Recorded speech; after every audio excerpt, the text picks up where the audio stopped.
It's easier, right? It's easier to yell at them. It's easier to talk to them, right? It's easier to move them around.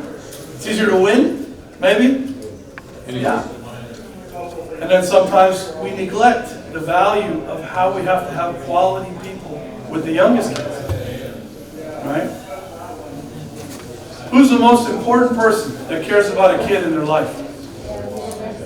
Parents. Parents are a very valuable resource to start with as coaches. A parent coach cares more about a 7-year-old than a 21-year-old college player. God bless him or her. It's a different motivation. It's a different understanding, different relationship. So can we encourage coaches like that, right? But also help them what? Yeah, help them do the job. Don't just say, hey coach, here's 2 pugs, good luck. Call me if you have a problem, right? We've got to do a little bit more than that, which we'll get into, right? Your favorite group, the P word, parents. They don't understand long-term athlete development, especially if they did what? Play any sport. Go through this process as an athlete, right? My wife has no concept of what my son experienced. And it was an educational process in the house, every day, right? Felt like I was becoming an honorary lecturer on long-term athlete development. But 5 years later, she's an expert now. Do you understand? Right? But we don't spend enough time with parents. We don't do a good enough job of making them aware of this. Right? Okay. Let's see where we're at here. What do you see there? Interpret that.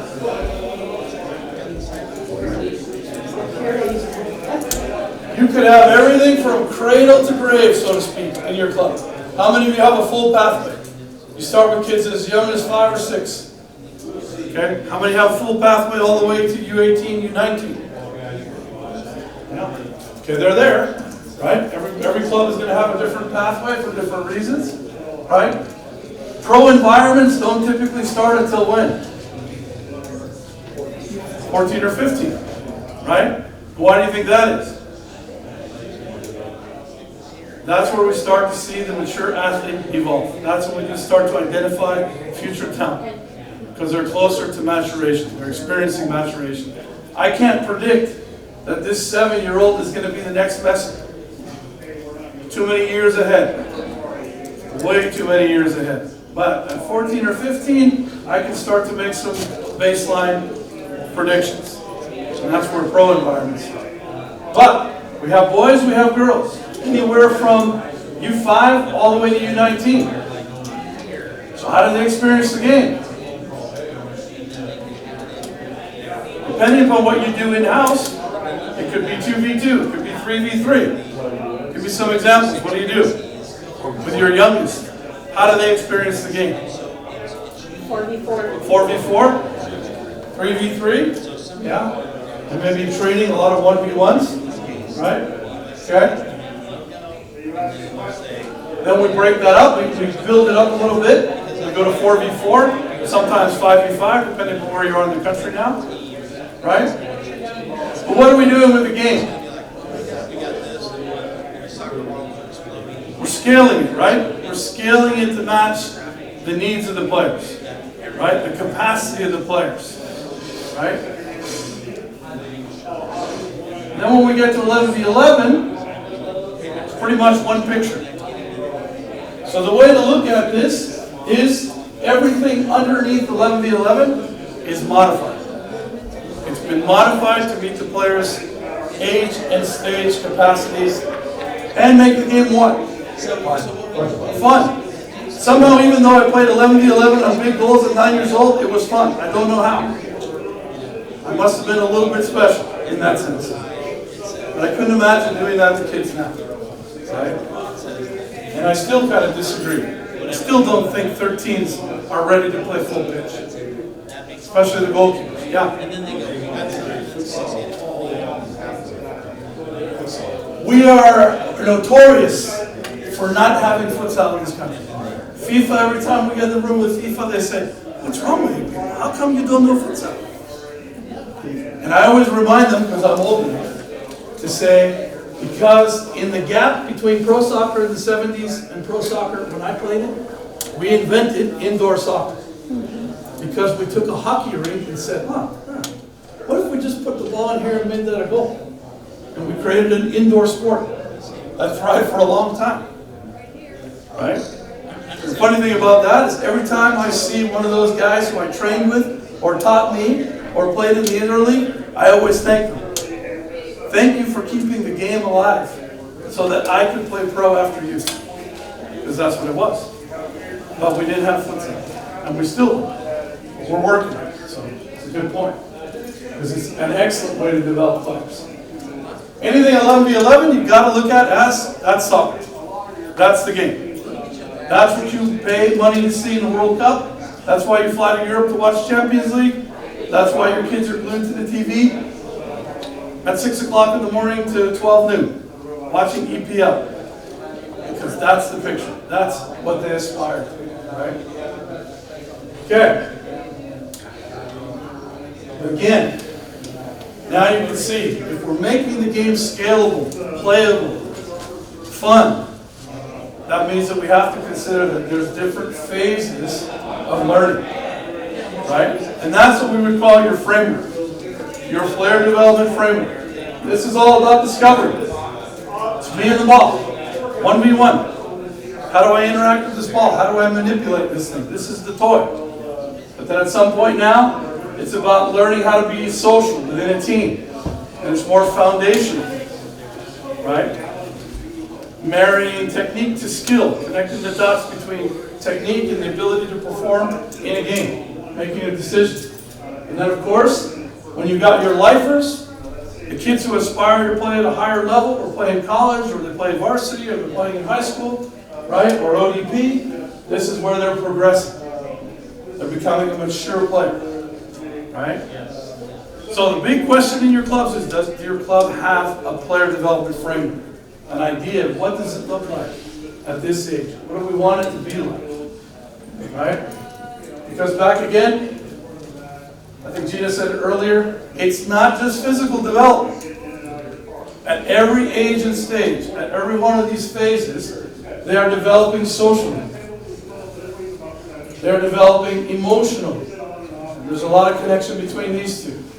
You can even argue that in the younger kids, if you've got 5s and 6s, you know that if you don't speak SpongeBob, you're not good with those kids. Because language development isn't there yet. Their ability to articulate or conceptualize is not there.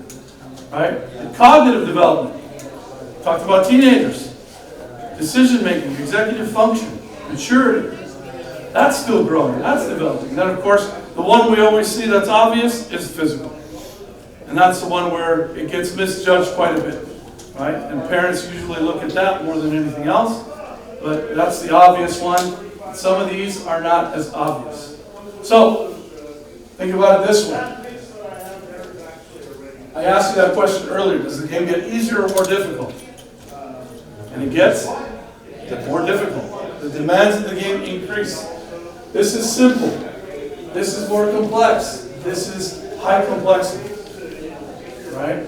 So the demands of the game now put another strain on how you, your coaches, your technical leaders, plan for player development. Because that's the question. Do they understand the phases of human growth and development? Do they understand these developmental characteristics and what that does to their experience in the game? Right? Do they understand the increasing demands of the game? Right? Like I just said, going 9v9 to 11v11, that's a massive leap. It's a big one. Right? Usually painful. You lose. You have lopsided games because your keeper is 3'9". Now he's playing in a house. He's getting chipped all day. Right? Yeah, we know. It's reality. Yeah. Those 5 boxes with development, do those follow the path as the player develops of ages? Or is this just sitting there as they all grow at different development, physical, cognitive, in different phases, right? It doesn't follow the ages, right? It's a great question.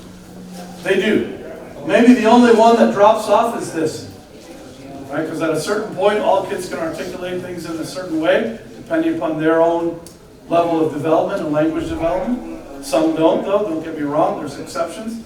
But typically, we usually talk about these at the youngest ages. But sometimes there is a little bit of late development in terms of language and ability to communicate. Yeah, for sure. But typically, yeah, to answer the question, yeah, at every age. Okay, at U7, this is what I look like socially and emotionally. But at U16 or 15, that's very different. It's still social and emotional development, only the characteristics, the challenges are different. All right? Okay. I would say if you have in-house, if you have kids that play only in-house and don't play in a league or a format outside, this is where you have a lot of area to develop, a lot of options, a lot of research, right? And more is going to come from us when we start talking about new PDIs or how we think this could look better, right? And I say that because I'll give you my pet peeve. I can walk by a club that's playing 4v4 with 7s and 8s, and there's 2 bugs, and the kids just move in a pack. And I'll sit there while I'm walking the dog past them, and we'll stop for a second, and for 5 minutes we won't see a goal on either end. What's the most fun part of playing the game at that age? Scoring a goal, right? And I gave an example of my own nutter kid when he was playing his last year of 4v4, right? I have a video of him scoring a goal in 4v4 on one of those pucks, and he absolutely lost his mind. Ran the pitch, ran in front of all the parents on both sides, on his knees, celebrating like he was Javier Mascherano winning a World Cup. And you know why he did it? Because that was the 9th game out of 10, and that was the first time that he broke out of the pack and scored a goal. It took him 9 games to get to that point. So, should you play with 2 goals? Should you play with multiple? Should you change the dimensions of the field? How do you have coaches interact? Is it continuous play? What do you do? Do you have restarts? Do you not have restarts? How do you make the game fun for your kids? How do you make it engaging enough for them to fall in love with it? Right? That's why all these considerations for planning are really critical. Okay, and then the last part of this is this, right? So you have a framework. You think, okay, this is our age group, boys 10. They play 7v7. They're in this foundation phase, right? We have individual players within the team. We have this coach running this microcycle for this year. Start in August, finish in May. What do they use to plan training and games? They have a framework. They know where they're at. But do they know this? Do they really understand what those 10-year-olds or 9-year-olds in this case are really like and what they can do? If they have this, they're in great shape. It's a good starting point. But they have to think about what that means for learning. They're playing 7v7. What are some of the challenges in 7v7? Go back to game demands. Kids at that age can't what? Can't play a ball long. Get out of trouble. Right? So what do they have to do? They have to find ways to play in smaller areas, smaller distances. Right? The build-out line, which is very commonly misunderstood, was meant to buy some time, to give them the chance to exit, to build up a little bit, to get out. Right? Also maybe teach kids to back off, to defend a little bit. Right?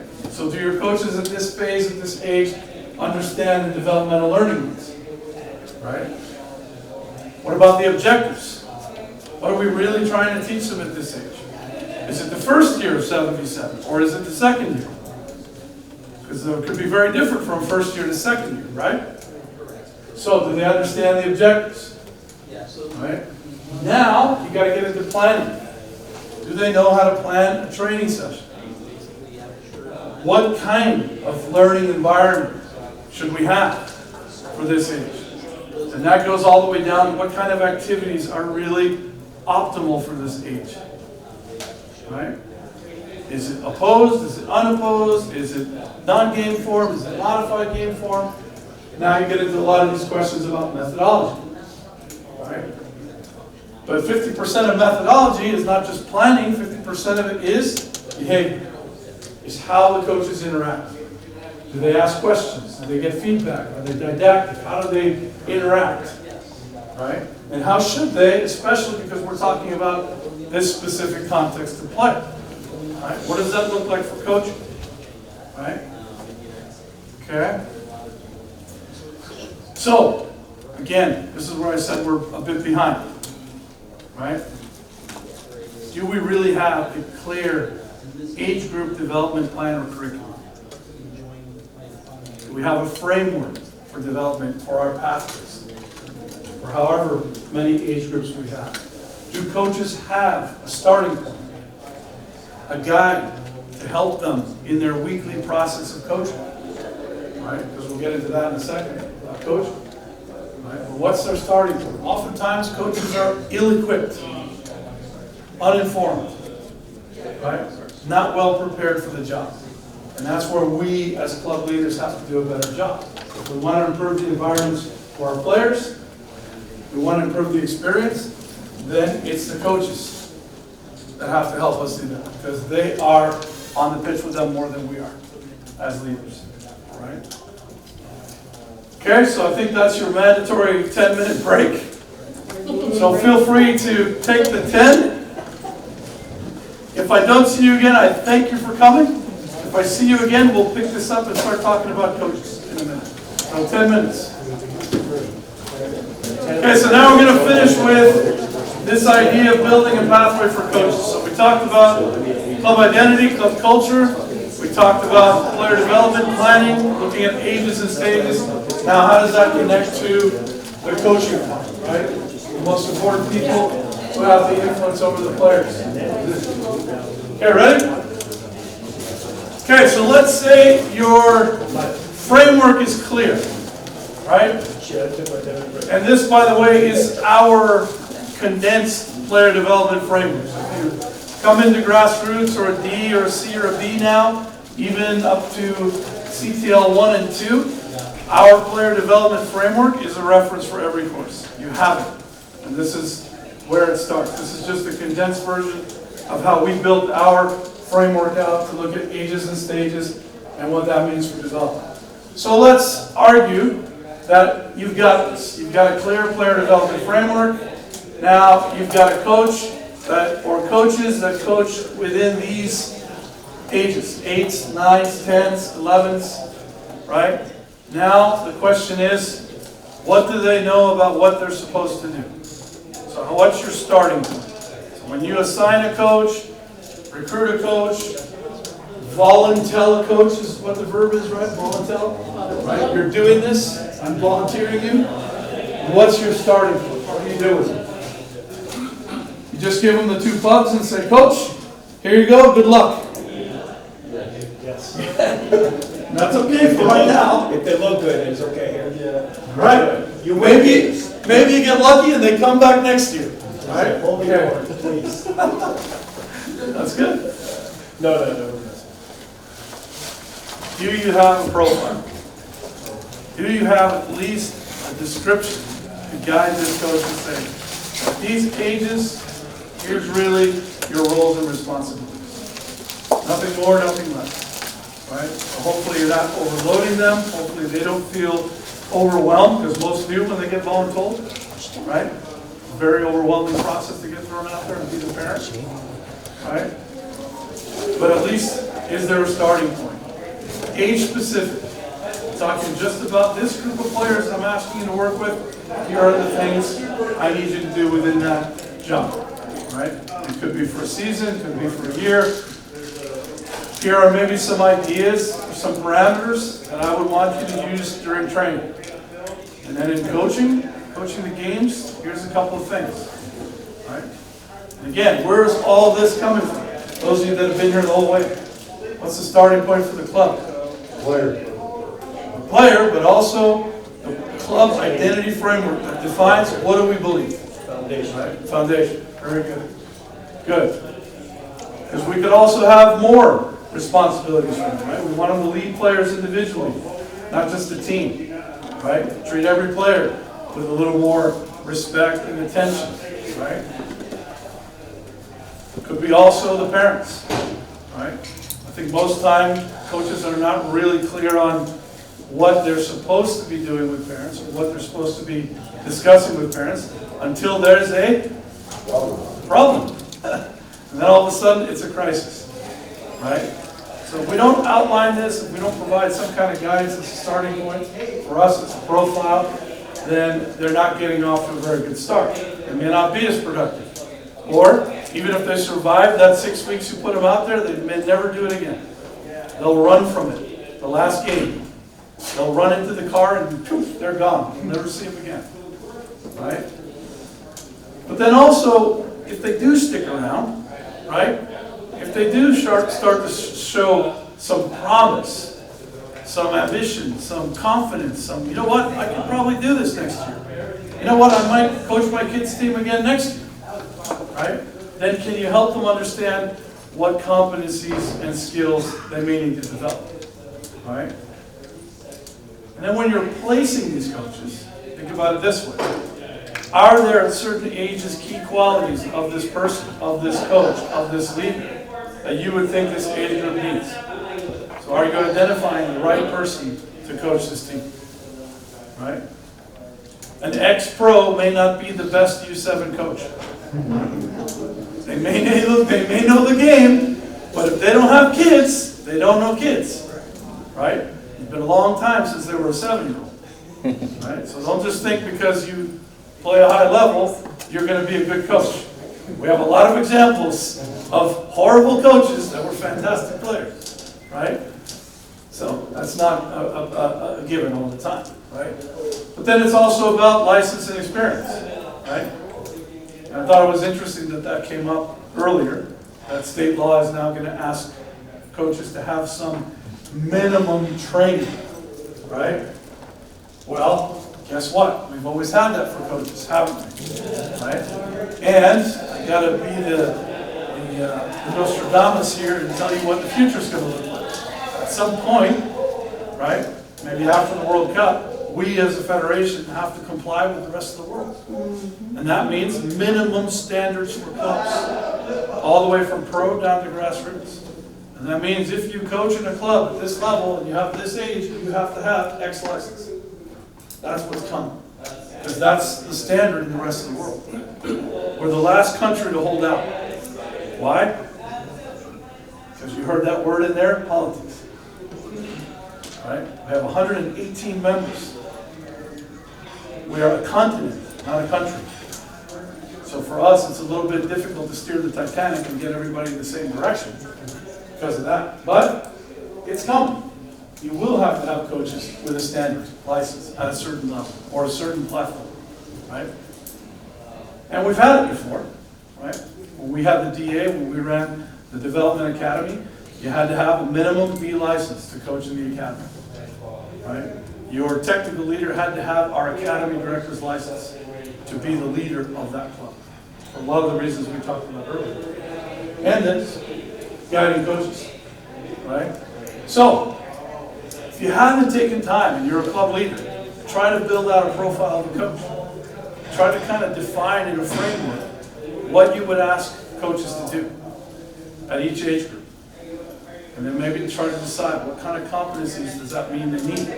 How can I support them in this first process? Right?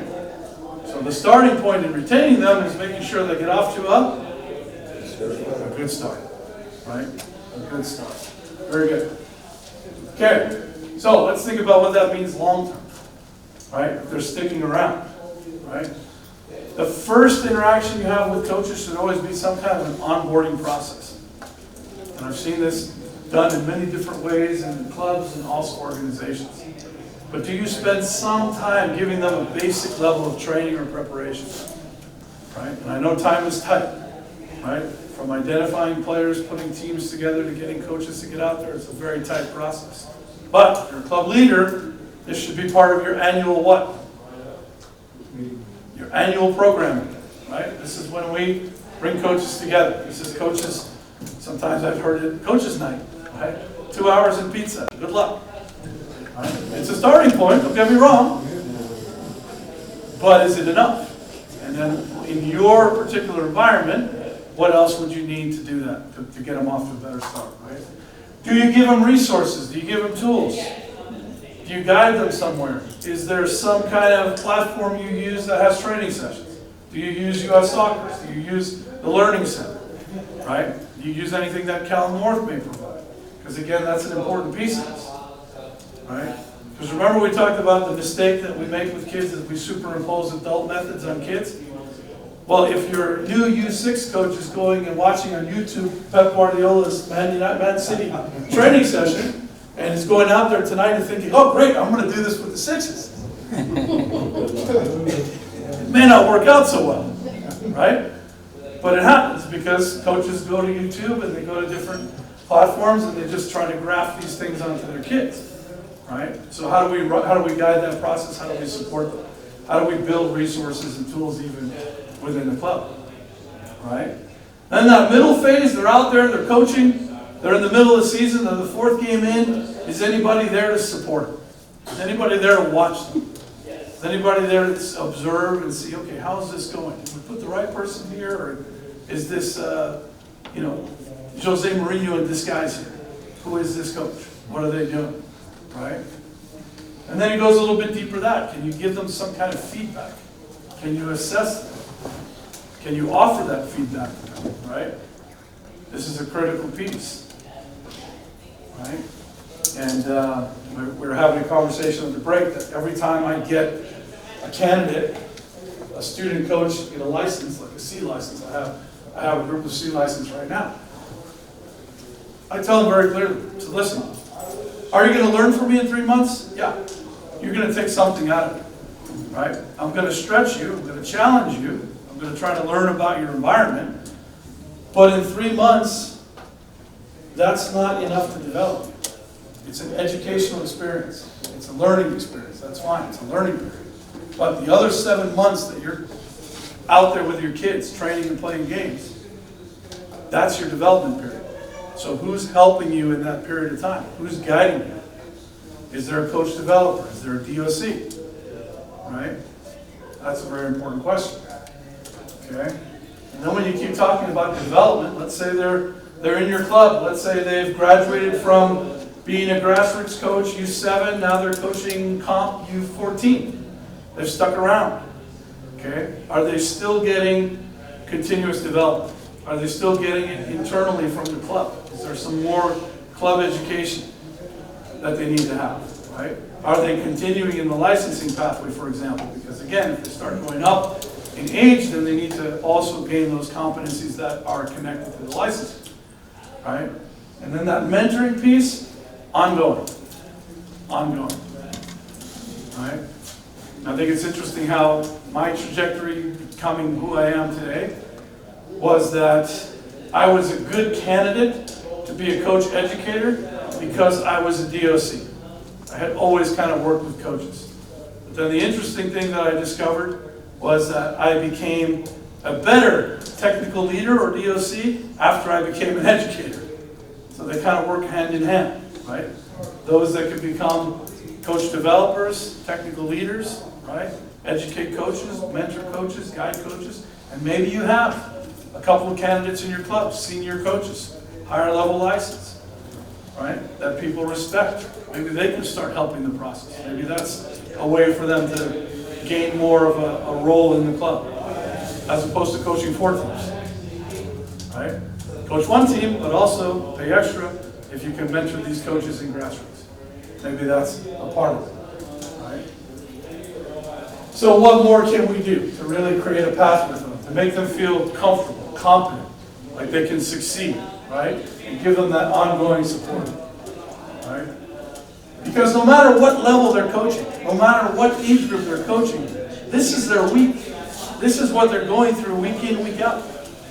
And this is what your coaches that come to our courses now are getting. We take them through this coaching process because it's about, number one, that starting point of knowing who's in front of them and what are their needs. Number two, defining the goals and objectives for learning to help this team be competent on the field.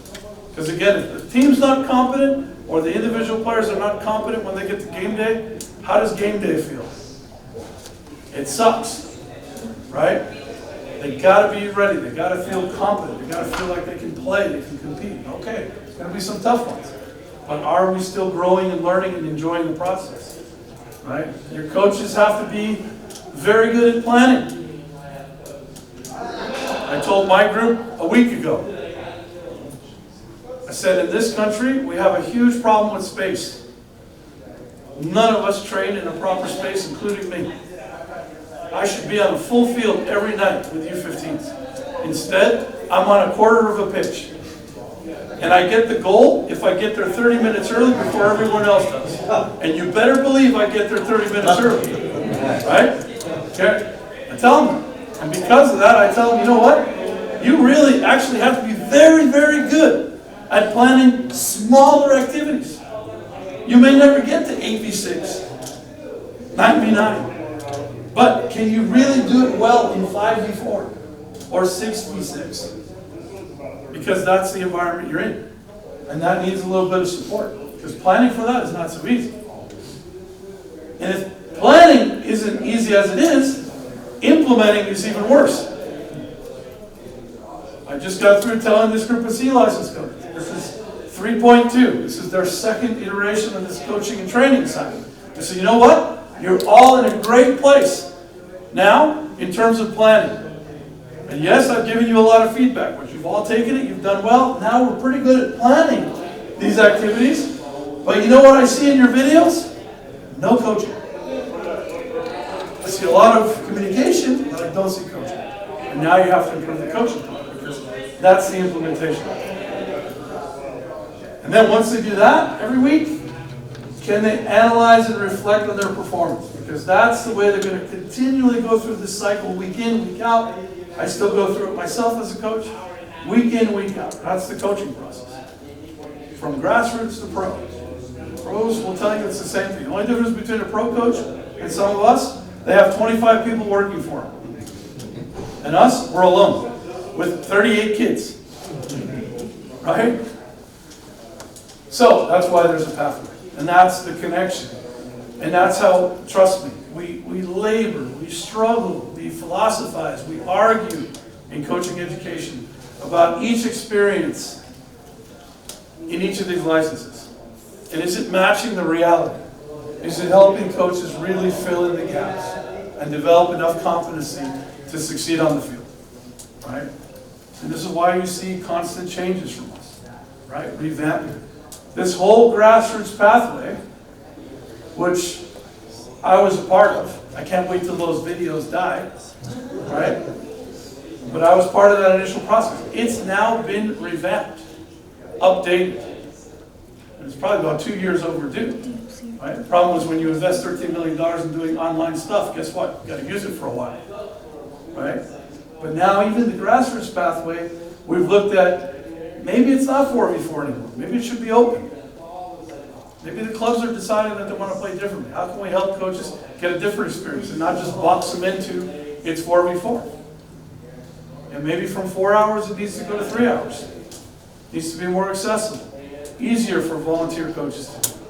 Right? We had to take a look at that. So that whole pathway that you're going to see coming up, 25, 26, is a new pathway. We call it Grassroots 2.0, for lack of a better title. Right? Because it's our second, it's really our second attempt at really looking at that grassroots environment, which is absolutely critical. Because we know that if the kids don't experience something good here, right, those younger ages, they're not going to stay with us. They've got too many other choices, right? So we've got to do a better job as a whole, as clubs, as coaches, as a federation. And that's why there's this whole pathway, right? Okay?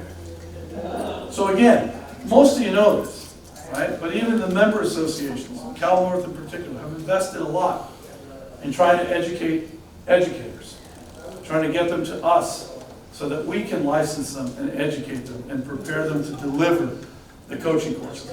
And by deliver, I mean in your club, not 80 miles away, 2 hours by plane, but in your club. So that you can take a grassroots course to your volunteers. You can take them in your environment. You can host a D license within your own club. Maybe after a couple of years, maybe you've amassed a couple of coaches or a group of coaches that's progressive. They're sticking around. They love it, right? They have the bug now, right? You can't get enough, right? Some of them, right? Now maybe you host a D, right? And maybe that's how you start growing your pool of coaches. I think the club that I work in as a coach, I don't do much except coaching in that club. I've tried to help bring that grassroots, bring accessibility to that club. And the interesting thing is, over the course of the last 5 years, I would say 5 years ago, the comp side didn't even consider coaches coming from grassroots. They actually didn't even really have a connection between the pathway for the kids who were playing in grassroots to go into comp, to go and matriculate. And I said, guys, you are beggars sitting on a bench of gold. You have to integrate, not just the players coming up into the pathway and getting into the comp side, but you got to think about the coaches. You have some talent there. You have some ex-college moms that played Division I soccer, and you're not asking them to coach, and you're not giving them a pathway. You're missing something. Maybe they want to coach their kid further. Maybe they need to coach comp. Maybe they have a future, right? But this is what it's all about. Can we provide them a pathway, right? And that's why the grassroots courses are need to be that way. Accessible. You host them. We come to your environment the way it should be. Right? That was the big revolution when we started grassroots. It was before, you don't even want to know, some of you probably know the old E-license. When I started teaching that, that's where we lost people. They would come into the course and 3 hours later, they were out the door, they never came back after lunch. I remember those days. Right? I taught those courses. Tried to grab them out the door and tell them to come back in. Right? But now it's very accessible. Right? So how can you integrate that into your programming? How can you build that starting point for your coaches? Because if the starting point is successful, if it's good, they'll stick around. Right? And then the last part of that is this, right? Just looking internally. Can you start to think about people who can support coach development in your club? A mentor, a senior coach, right? Can you recognize quality when you see it? I know Coach of the Year is a cliche. I still haven't gotten in my club, so I'm a little miffed. But anyway, I kid. But can you recognize it, right? Can you do more than just give them a plaque at the end of the year and, thanks? But can you really express how much value they brought to your organization, right? Can you keep expanding those opportunities for development? And I'm sure a lot of you do. You incentivize, you subsidize coaching education, or the cost of coaching education. You try to bring them in at a low cost, right? You try to make it more accessible for them, right? I remember this was a big part of what I did in my last club. I really convinced the board to really take a hard look at how we pay coaches, how we treat senior coaches versus new coaches, how we have a little bit of seniority in there, how we try to use the wealth of knowledge within the coaching staff, how we try to support coaching education, right? And continuous development, right? Can I bring experts? Can I bring speakers to help them even, right? I had to get the board convinced that there was a value to paying other people, other experts outside to come and educate the coaches, right? But again, it was based on our identity, who we were, who we wanted to be. Okay? And that pathway again, it's not just for coaches anymore. And this is the last thing I wanted to share with you about the pathway, right? Coaching education will pretty soon no longer be called coaching education. It will just be called education. Why? Because now we have club technical leaders, your DOCs, your directors of coaching, your academy directors. They have courses now for their role. Goalkeeper license is now live and is coming. The theater near you, just kidding. It's coming. It's out there. But you'll have a pathway for goalkeeper coaches, right? They may not necessarily be full coaches, but they are goalkeeper coaches. They're important, right? We want to get those people away from just abusing small groups of goalkeepers by batting balls at them and yelling at them for an hour. Because there's a better way to coach them, right? So there's a course for them, right? There's a course for talent scouts. Those that are going to identify talent across the country. So it's no longer, a small tent where it was just about coaches. It's a bigger tent. It's now about club leaders, goalkeepers, and scouts. And somewhere down the road, there could be more, right? There could be sports scientists. There could be a lot of different areas where we can explore, providing more training, more education. But that's the key, because we need to have a pathway that supports competency development at all levels, right? We need to also have continuous professional development, right? Those of you that are as old as I am, you know that when you had an A license in the past, you had to renew it. You had to go back. You had to do 15 units of continuing education to keep your license active. Then we did away with it. At some point, it's coming back. And just to give you a heads up again, because I'm Nostradamus in the room, that will happen for C license and above. Somewhere in the next 2 to 3 years, when we finally have a full signature in the coaching convention with CONCACAF, then we will ask your C license coaches to renew every 3 years to keep their license current. Why? Because they need to be developing continuously, right? An A license 20 years ago has practically little application to no application to the environment today, right? And that's why. But our pathway is going to go all the way from grassroots to pro, right? We have the full pathway. Okay, I'll leave you with this picture because it's the busiest slide, and I can see how perplexed you are by it. That wasn't the intention, but it's just to give you a graphic of what a player development pathway looks like. From a player who comes into your club playing in-house at U5 as a 4-year-old, hopefully they stay in your club, they progress, right? They go through the stages, they go through the different playing formats, they graduate from your club at 18. But look at all that's happened to them as a human being along the way. Look at how they've grown. Not only as a kid, a person, a human being, a character, but as a player, right? That's a full pathway, right? And the last question is this.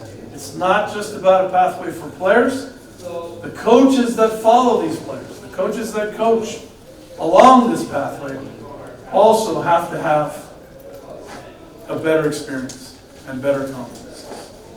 So the mantra now for us, especially for me, because it's my duty to supervise the club technical leadership pathway, which is now club development really. If the leadership is better in the clubs, and I'm not just talking about your technical director or your DOC, executive leadership, administrative leadership, the leadership in general is getting better, functioning better. That's going to lead to better coaches. Better coaches are going to create better environments. Better environments are going to produce better players. And actually, you could argue these two could be flipped. You could say that better leadership is going to create a better environment in your club. And with that, coaches and players are going to thrive too. Right? So this is the value of looking at your club and saying, okay, do we have a clear picture? Who we are, who we want to be, and how do we want kids to experience the game and learning and development? And how do we support coaches in managing that process? Those are the pieces that all come together to make this work. The big picture, last thing, I told you a little bit, I gave you a tease about US Way. You'll see this on our website pretty soon. You'll see a couple things on our website that are new. You heard about Soccer Forward, right? The Legacy Foundation, that's already up and running. You can click on that. Pretty soon you'll be able to click on US Way, and that portal will give you all the resources for clubs. Give you everything from examples of game models, style of play, player profiles, individual development plans for players. Everything that we put into player development is going on that site. Everything that we put into player development is going to be shareable for you and your coaches, so that you can adopt it if you need to, if you don't have something, or you can modify yours to say, okay, I like this idea, but here's how it applies to my club, right? And all of this with the intention that together, as a federation and as members and as clubs, because you'll hear this a lot from us, it's really trying to connect us more with clubs directly than we've been, right? We've kind of been that ivory tower in Chicago for a while, and now we're all moving under one roof in Atlanta, right? But we're trying to connect more directly to clubs, because we think that's the future of player development. Can we improve these club environments, right? Because number one, we all want this goal, don't we? We all want to grow the game at all levels. We want increased participation. I think basketball still has us in youth sports by about a couple of million. I think 3 million. We want lifelong fans of our game, right? Who's buying tickets for the World Cup? Lifelong fans of the game, right? We want future coaches, referees. That's a whole another bag of tricks you can open up about developing referees. But some of your coaches could be developed to be referees, right? Okay? But also very important, I want you to take that part away. It's also about you, the leaders, the club leaders, right? Can you really look at your role? Can you really clarify it, define it, improve it, modify it, optimize it, do the best you can? We have a pathway for that. And lastly, we got to have better players. And no kid is born into a pro club, last I checked. Sorry. You know, there's no birthing pot in an MLS club. Doesn't happen. These kids come from where? Grassroots clubs. Right? All of them come from another club, another environment, grassroots clubs. So that's where it starts. It's not just on MLS to produce world-class players. We get that privilege of putting those players on the pathway from the beginning. Right? And that means future men's national team players, future women's national team players, future extended national teams players even. Right? Think about that. And overall, just world-class players. Right? There's no magic box to winning a World Cup, but you have to have players. Right? Definitely have to have players. And that's critical. So you have a very important role in this. Don't underestimate it. Make sure you feel that value every day and try to work the best you can to do that. And lastly, I have to give you a big round of thanks. I heard it said earlier in the big room, but you're here because you care. You're here because in your mind there's a group of kids. There's a group of kids that you work for that you're trying to optimize and help grow and develop in the game. You're trying to create great environments, and that's massive. Right? Super. So thank you for what you do. And anything else I can do to support you, there's my email. You have Joyce's email, Coaching Ed, as a contact. So feel free to shoot me a line anytime. I'll physically be in Northern California still for a couple of months, and then I'm on my way to Atlanta to work under the big roof, which won't be ready for another year. So we'll see. Yep. Thank you, everybody. Thank you. Well done.